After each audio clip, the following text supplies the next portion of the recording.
How's it going, guys? Wanted to do a bit of a how-to vid for you on how to clean up those grotty old plastic headlights that the majority of cars seem to have these days. Seeing as we don't have glass anymore, it all seems to be plastic, so what happens is they get faded with the UV light over time and you get that burnt browny look, as these ones have got. So what you've got to do is to start with, just mask all your paint edges up so that when you're starting to sand you don't burn or damage any of the paint.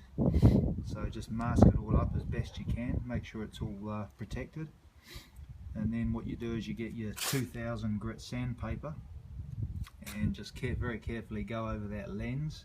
Use a bit of wet and dry and just do plenty of water and just keep going over it until you get a nice clear clean finish. You get all that shitty old UV plastic sort of rubbed down, and then when you've done that you go over it with the old buffer and use a bit of the old cutting compound, not too heavy grade, and then finally when you've done that a couple of times, just give it a good polish off with a clean dry rag, and what you'll end up getting should look like that. That one's just been done. As you can see, that's a huge difference.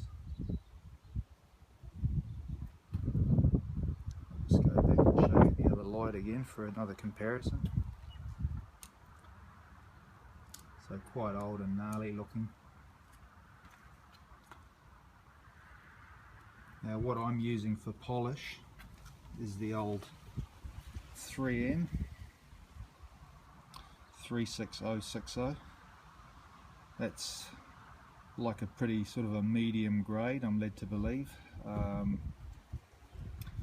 Seems to have a pretty good result. I use that on the car paint just normally, which always brings the paint up nice, so thought I'd try it on the window, the lights, and it's done a good job on those, so works.